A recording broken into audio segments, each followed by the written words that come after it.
here's my question.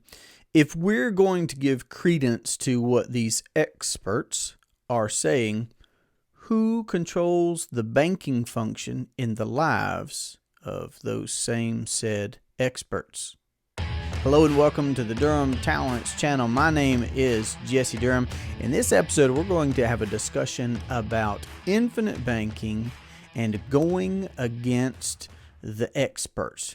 Now, I'm going to share my perspective. You can let me know in the comments what you may have heard. Here's how I see and have heard and have experienced the conventional wisdom from the experts. I was told, go to school, get good grades, further your education, college, university, step into a career. Somehow you're going to end up being successful there. And there might have been some variation on, well, pay cash for everything or use debt. There's some variation there. Okay. But regardless, it was, well, go out and get cars, go out and get a home or rent, put away a nest egg from the get-go, pay into qualified plans, your 401ks, your IRAs, or those kinds of retirement programs, and contribute, of course, and it may have been involuntary, but contribute to a company organized or perhaps a state organized or a county organized retirement program as well. So you might not have had a say in that, but again, it just played into the idea of building up a nest egg, saving for retirement years. And that was the conventional wisdom that I heard growing up and experienced for myself. I bought the 401ks, paid into the 401ks, had state retirements, financed cars both ways, paid cash for some, financed others. We bought ourselves a home and property, started having children. My wife and I both pursued our careers that we actually did go to college for, which may have been a rarity. I know that's not everyone's experience for sure. And to this day, I'm not necessarily using those skills that I picked up in my college years, although sometimes I do. I'm fluent in Spanish. I may be a little bit rusty, but that is a skill and ability that I retain at whatever level I maintain it at, of course. But that was my experience. Now, the experts along the way have also said things like, well, the market always goes up. You can get 12% in the market. So that's why you should be investing in these qualified plans. And you need to get out of debt as soon as possible. That's certainly something else that I've heard. And I'm not saying that that's bad advice. It should be very obvious that the borrower is servant to the lender. No question there. We were also told to pay down the house as quickly as possible, set aside in, again, qualified programs for children's college funds when that was appropriate. Buy term and invest the difference, of course, is a big message that's put out there by the experts. Because again, the market always goes up. If you're in it for the long haul, the only time someone gets hurt is on a roller coaster is when they jump off. All these things about the qualified plans. Some would say use debt to get ahead. So regardless of where we're at on the use debt approach versus the pay cash for everything approach, what I would like to point out here before we move along much further is that there is one vital subject that the experts are overlooking regardless of which camp they're in. Whether they're saying OPM, leverage everything, use other people's money, use debt. And I'm not saying to or not to. Here I'm going to promote the idea that you can become your own banker, that you should be in control of your financial well-being and future. And then there are those that say, well, pay cash for everything. The vital subject that's being overlooked from both of these camps is who controls the banking function in our households. If you're running a business, who controls the banking function in your business? If you're an investor and you're making investments, who controls the banking function in you procuring or liquidating or amassing those investments? Who controls the banking function in your life? And Nash covers that in his book, Becoming Your Own Banker, when he's talking about the average All-American who's spending 34.5 cents of every dollar on interest alone for our automobiles, for our housing, all these areas of our lives. We're spending 34.5% in interest.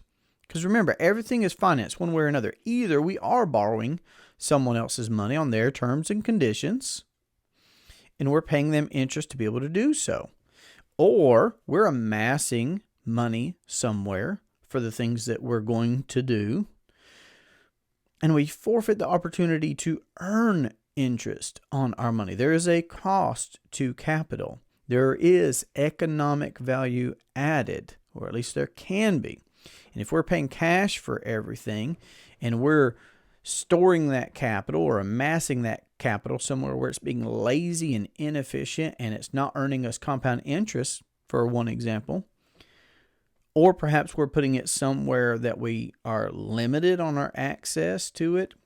So in both of those situations, there's interest involved. Nash points out that if we could account for our need of finance, and if we became our own bankers, then we could be amassing capital somewhere that we own and control, i.e., a properly structured whole life policy with a mutual company. So policies that we privately own. Over the course of our lifetime, we build a system of policies to eventually be able to account for our entire income. And that system of policies is where we would amass our capital, amass our money, because wealth must reside somewhere. And then from there, we could deploy that capital for the things that we're going to do, the vehicles that we're going to buy, the homes that we're going to live in, the business equipment that we're going to buy, the vacations that we take, whatever it is that we're going to use our money for anyway. By adding that step, taking the initiative, not abdicating by following what the experts are saying, not abdicate because they're completely overlooking the banking function, not abdicating that to the conventional banks, but rather accounting for our need of finance proactively ourselves, and then building out a system of properly structured whole life policies with mutual companies that we control and own, where we can amass that capital, deploy that capital, and then recapture that principal, interest, profits, all of that be capital that comes back into our system, and then we grow and we scale that. And the experts are completely overlooking that. There's such a focus on, well, you could get a better rate of return with this, or you could get a better rate of return with that. Now, I'm not trying to make necessarily a case for, and I'm not giving investment advice. What I'm saying is whatever it is that you are doing, whether it is investing, whether it's running your household or running your business, whatever it is that you're doing, we have a need of finance.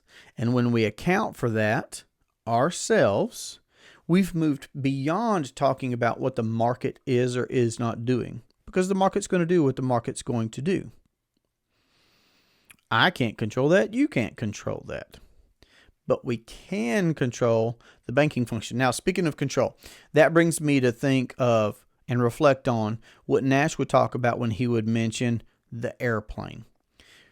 While the experts are trying to focus on how can we improve this airplane and get it to where it's another degree or 2 or 5 or however many better, the airplane. Well, Nash points out that no airplane flies through a vacuum. So while there's nothing wrong with looking at an airplane and improving an airplane. And this is just an analogy, right? There's nothing wrong with looking at what we're doing and how we can improve it. But how we are doing that is a small part of what is completely around us, which is the environment. Nash said if we would focus on the environment in which we are doing whatever it is that we are doing, and we can control that, well, that would be the difference, again, going back to the airplane, between your plane facing a headwind, maybe a devastating, crippling again, going back to how much interest is being paid out by the average American, I would say 1 out of every $3 being interest is crippling. Well, we could be talking about a headwind. We could be talking about a stalemate, meaning what if there were no wind in the environment? What if we could get rid of the headwind? But then, of course, when we arrive at the thought that, well, what if we had a tailwind that was just going to, when you add a tailwind that would just blow you by the competition. If one airplane's flying in a headwind and another's flying in a tailwind and all things else are equal, it doesn't take, anything extreme beyond elementary mathematics to figure out that this one's going to be blowing by the other one that's facing the headwind. The one with the tailwind is just going to be blowing by the other. So looking at the environment, looking at how it is that we account for the banking function in our lives is looking at the environment around our airplane. So if you want to invest. If you're running a business, run a business and do those things to the best of your ability. Households, again, everything's financed. The cars that are parked in your driveway, financed, one way or the other. Either you borrowed money on somebody else's terms and conditions. And I've done this. I'm not pointing fingers. I've paid cash for vehicles and I've conventionally financed vehicles before. But the cars that are parked out in your driveway, they're financed. The appliances in your kitchen, they're financed. The last vacation you took, or the one that you're planning now, because that seems to be the trend when we go on one vacation, we want to go on another, it's financed. Either we're paying interest to use someone else's money, or we're setting aside the money in anticipation of taking that vacation. And the whole time that we're amassing that, perhaps we're assuming some risk. And certainly those dollars are being lazy. We could be earning compound interest. And to quote Einstein, if you've not heard me say this quote, I try to use it often. Einstein said that compound interest is the 8th wonder of the world. He who understands it earns it. He who doesn't pays it. So it just exists. But when we can acknowledge that, and furthermore, when we can harness that, and we can account for that environment, well, that's a complete subject that's outside the realm of what the experts are saying, unless we're talking about R. Nelson Nash in his book, Becoming Your Own Banker, or his second book, Building Your Warehouse of Wealth. Now, here I'd like to point out that the experts do touch on some things that are helpful. I'm not trying to take credit from someone else who is inspiring many people to do better for themselves. That's great. I love it. But I am here to shed a particular light. I am here to spread a particular message, the message that you can become your own banker. Promote the idea that you can account for the banking function in your own life. And the human problems that we confront sometimes do get mentioned by the experts. It may be in a derisive way. It may be in a fun-making way. Regardless, I would like to wholesomely point out that Nash talks about some vital human problems that we confront. First would be Parkinson's law. Parkinson's law says, for one, we tend to spend in relation to how we earn. So if our income were to go up, let's say, our spending would tend to go up also. That's just a natural human tendency that we've all noticed. Maybe we've confronted it, maybe we have not. But it's a law. It just is. And when considering in this life that we're in a play, like if I could use another analogy again, and it's one I'm taking from Nash, he said that it's good to know who the characters are in the play. Well, the characters in our play are money, which is just a means of exchange. Commercial banks, they exist. The banking function exists. Whole life insurance companies that have been around for a very, very long time, paying dividends for a very, very long time. And you. Well, the you part leads to these human problems that we're talking about, like Parkinson's law. And I've already mentioned the plot. The plot in this play is that the average American, is paying out and bleeding out, in fact, volumes and volumes of interest dollars. And again, the theme of this play is that you can become your own banker. So here are the characters. This is the plot. This is the theme. Parkinson's law must be addressed. It must be addressed. Another is Willie Sutton's law. Willie Sutton was a famous bank robber, infamous bank robber, perhaps I should say.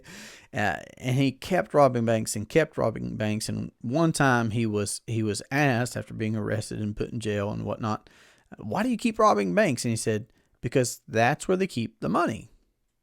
So whether illegally or legally, and Nash talks about taxation, and it's a worthy read. Again, it's a worthy read. I can't stress it enough. I don't know how much originality is going to be in much of what I do, because that's right from Nash's book. Willie Sutton's law, whether illegally or legally, folks would like to deprive you of your money, of your capital. Okay? It's just something that we have to confront. Jesus Christ was confronted by it. He had to end up saying, render unto Caesar that which is Caesar's. Another would be the golden rule. The golden rule is, he who has the gold makes the rules. It's that simple. There's no reason why we would not want to be in a strong financial position. There's no business that would like to be undercapitalized. In fact, a business would perhaps not continue to be a business when it did not have access to enough capital. So he who has the gold makes the rules, the golden rule. And that brings us to another of Nash's principles, which is just simply, you can't be afraid to capitalize. And I'll perhaps have to leave it at that. But once you get past Parkinson's law and you can discipline yourself to do things well financially, we come to the golden rule, where we see that by proactively amassing capital for opportunity, and in fact, Nash would say that when there is capital warehouse somewhere, that opportunity will seek it out. Opportunity will hunt it down. Opportunity will present itself to that capital. So when you're well capitalized, it seems like the opportunities are more visible and present. And then he talks about using it or losing it. And again, that goes back to everything is finance. Either we pay interest or we forfeit the opportunity to earn interest. So we're either going to use that or going to lose it. Again, remember Einstein. He who understands compound interest earns it. He who doesn't pays it. And the arrival syndrome. The idea that, well, I know that. The knee-jerk reaction to hear information and then come to presupposed ideas or conceptions about whatever that information is. Oh, I know that. All I can say is that I could honestly say there have been times in my life where I would have been close-minded to new information. I feel like I would have. Being where I'm at now, and I'm sure it'll be even more so in the future, but being where I'm at now, open to learning, having quality conversations, reading great books, listening to great information, seeking to expand my thinking to be a perpetual student, I can reflect back to times where I feel like I was probably not that open. So again, it's just another one of those natural laws that as humans we have to confront. The arrival syndrome, thinking that we know it all, we've done it all, that we've arrived. I've decided I'm never going to arrive until I do arrive. But that's going to be at graduation anyway. And then law of motion. See, that's a big one. The experts want to say, and again, go get these if you want to get these. I'm not making investment advice. But the experts are going to say that you should invest into these 401ks, IRAs, 503b, all these different things, these numbers and these acronyms, these qualified plans that government has its hand in. And then they set the terms and conditions, and maybe they want to set up exceptions to these implications that they've established. So they'll say, set it and forget it. park your money here so that it can compound, so that you can earn compound interest. So they're mentioning compound interest. And at face value, it seems a good idea. Well, park your money here. That way it can build on itself and build on itself and build on itself. But when we actually look past that and ask ourselves, well, what does happen there? See, if I go to a commercial bank, for example, follow me this in recognizing another natural law here. It's the law of motion. I couldn't write my name on a dollar bill and present that at the bank and then come back the next day and get that same dollar bill. Not going to happen. I couldn't come back in the same hour and get that dollar bill. It's going to be gone. It's going to be moving. See, commercial banks view deposits as liabilities. They have to do something with that. So that goes in motion immediately. I was talking with someone just this past week that went to get $10,000 from a big bank. $10,000 from a local branch, had to wait a day because they didn't have it on hand. $10,000. The commercial bank didn't have it on hand. That's interesting. Why is that?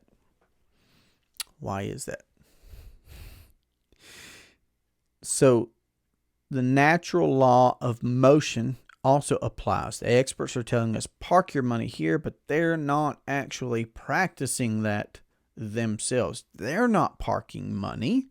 They're not setting it somewhere and forgetting it. It is in motion.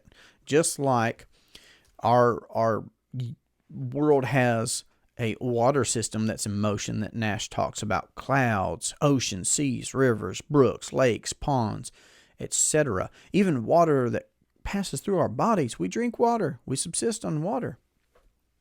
Must have it.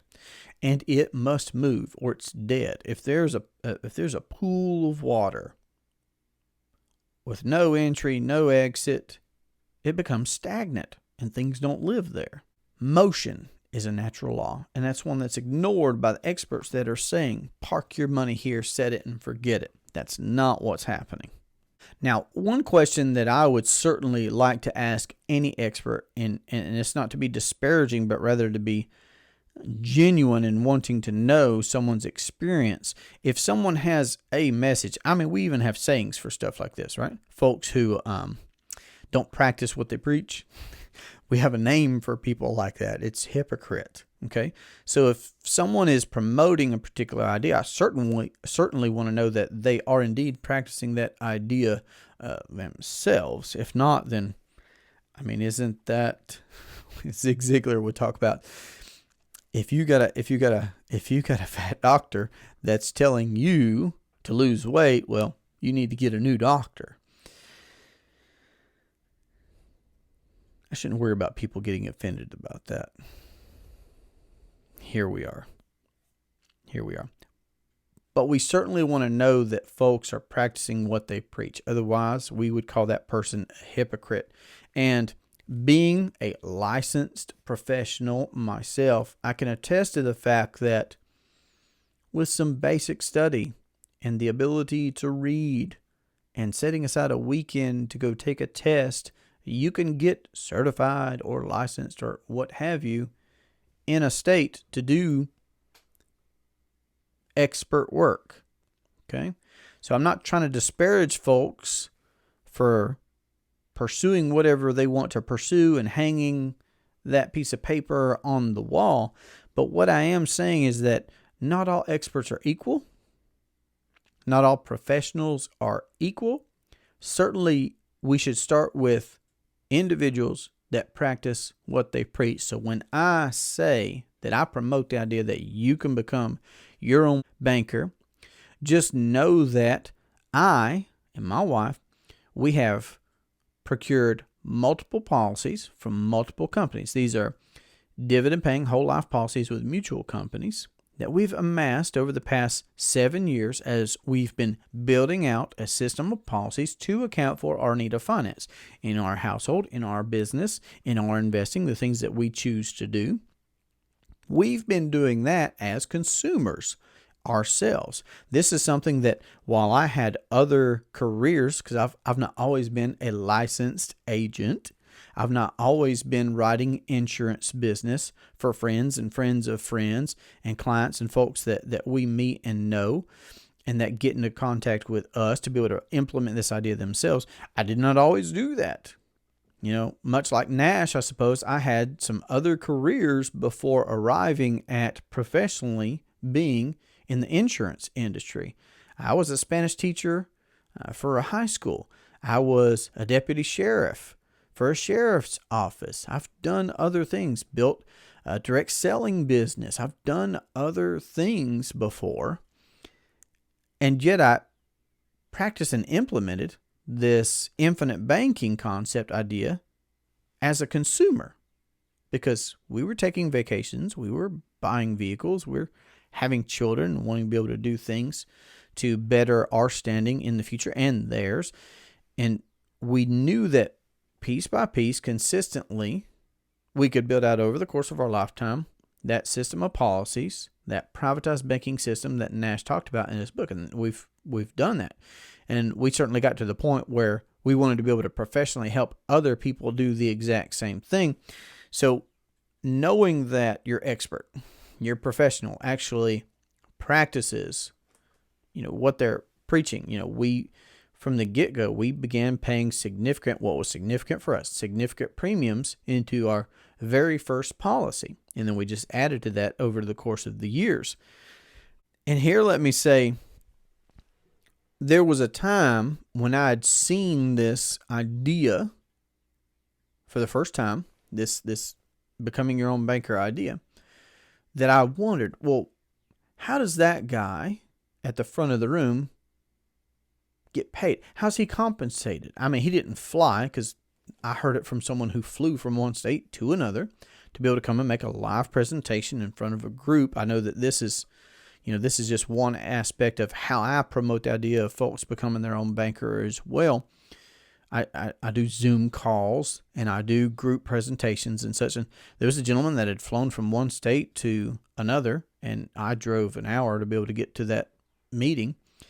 And I did eventually after being wowed about the opportunity that was there for me to become my own banker, I did wonder, well, how is he compensated? And here I would like to point out that my belief is that the laborer is worthy of his hire.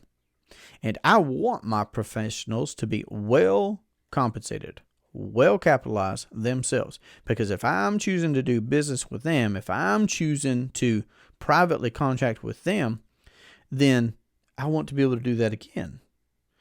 And I want them to do well, and I want to do well. So I want to preface by saying that I'm a capitalist, and I like working with other capitalists. And what I tell you right now, what I tell folks, is that I'm compensated by the insurance industry. Insurance companies compensate agents for their business. So when someone is getting a policy and they're deciding what premium they want to pay and what mode of payment they want to make, whether they want to make perhaps monthly payments or annual payments and whatever that happens to look like, we're properly structuring that policy for their intended purposes. We want you to have a policy that's structured for right now, something that you can immediately implement if you choose to begin practicing this infinite banking concept immediately. My definition of immediately is within 30 days. 30 days from the time that a policy is in force. But also it should be properly structured that you can use that policy over the course of your entire lifetime. So it requires a good conversation, is I suppose what I'm trying to point out here. And knowing that we've had 7 years at this point of buying and using these policies for the infinite banking concept, that's good. That's helpful if we can speed up your learning curve. And I do believe that the labor is worthy of his hire. So the insurance companies that we choose to write with, they pay us for the business that we write. So we get paid, we get compensated from the insurance companies directly. I don't mind talking about that. Again, I'm a capitalist. I want to do well. I want you to do well. And I'm also a big believer in what Zig Ziglar said when he said that you can have everything that you want if you just help enough other people get what they want. And then there's another old saying that says, as you sow, so shall you reap. Furthermore, if you don't want your professionals to be profitable, I would argue that you are not thinking very long range like Nash encourages us to do. And probably that you're afraid to capitalize. But I digress. I've also found it to be the case that many wealthy people do practice and promote the idea of having a financial team. There's a lot of benefit in having the appropriate lawyers or CPAs or other professionals. Folks like Kiyosaki talk about this a lot. Robert Kiyosaki talk about having the appropriate financial team on your side to be sure. And again, not all professionals are created equal. Not all experts, quote unquote experts, are created equal either. So make sure you know what the actual experience of your professional, of your expert is. What are they doing themselves? Not just what are they throwing out there for good ideas for you, but what is that person doing themselves? See, I practiced this idea of becoming my own banker for years before becoming a professional licensed agent. And I exclusively write business for those who want to become their own banker. I exclusively write policies with mutual companies, whole life policies, with mutual companies that pay dividends solely for the purpose of individuals that want to practice the infinite banking concept. Because that's what I wanted to do as a consumer. And I for those that are doing other things in the insurance industry, fantastic. What I chose to do was to narrow down to what it was that I was practicing myself, because I, like Nash, I have adopted and I believe, and I'm finding it to be true, practically, I'm finding it to be true, that when you will account for your need of finance and you follow this concept of infinite banking and you implement it, it's the most profitable thing that you could choose to do over your lifetime. Because you're going to do the other things that you're doing. Again, running your household, pursuing your career, making investments if you're making investments, running a business if you run a business. And if you account for your need of finance in that thing or those things, if you're doing more than one, then that's the most profitable thing that you could choose to do. So is my expert practicing what they're preaching? It's a good question. It's a good thing to know. And there are so many subjects that we could cover in considering what the experts are saying, because there are plenty of folks out there. There's no shortage of folks that will talk about, and I don't mean that disparagingly. I'm here talking about the same subjects, right? Like debt, retirement, business, investments. I'm not making investment advice, but we can have a conversation. Investments, college, all these different areas, all these different subjects that we do and that we're going to continue doing. And again, there might be different camps of leverage, other people's money, debt, and over here you have cash is king, the borrower is servant to the lender. Regardless of those camps, again, something that maintains a necessary consideration for us is who controls the banking function. So when considering debt, well, let's consider debt. Is it better to be out of debt than in debt? Maybe. So, again, some would say that it's better to be in debt than not, because of the advantages that they promote there. Here, I'm saying who controls the banking function of your cash, if you're doing cash is king, or of your debt. Who controls that? I promote the idea that it could be you. Retirement, there are lots of different views on retirement. College, business. The bottom line is, who controls the banking function in your life? Who controls the banking function in the experts' lives? Regardless of your feelings on debt, on retirement, on college, because there are going to be plenty of folks that say yes and plenty of folks that say no on both of those. And there may be valid reasons here and there. That's for you to decide. What is going to be a permanent issue is the banking function. Everything's financed. Retirements are financed one way or another. Debt is financed one way or another. Vacations or business equipment or medications or house renovations or debt consolidations. All the shuns. Lots of shuns. All the shuns. It's necessary that we remember that airplane. Some are going to say get this kind of airplane. Some are going to say get that kind of airplane. Okay. But the environment affects all of those planes. So who controls the banking function in your life? If you'd like to have a conversation about how you could implement the infinite banking concept into your household and your business and your investing, then you can reach me at 828-817-4223, or you can email durhamtalents@gmail.com. This has been a great pleasure for me. I look forward to our next conversation. Have a great day. Take care. Remember that when people say to do one thing and yet practice another themselves, we have a word for such individuals. Hypocrite. It's a good day to talk about money. That's going to sound funny. We hold these truths to be self-evident, that you can become your own banker. Hey, Jax. Hush. That was my alarm system going off. German Shepherd dog howling at something. Yeah, I heard that. He's over there. Yeah.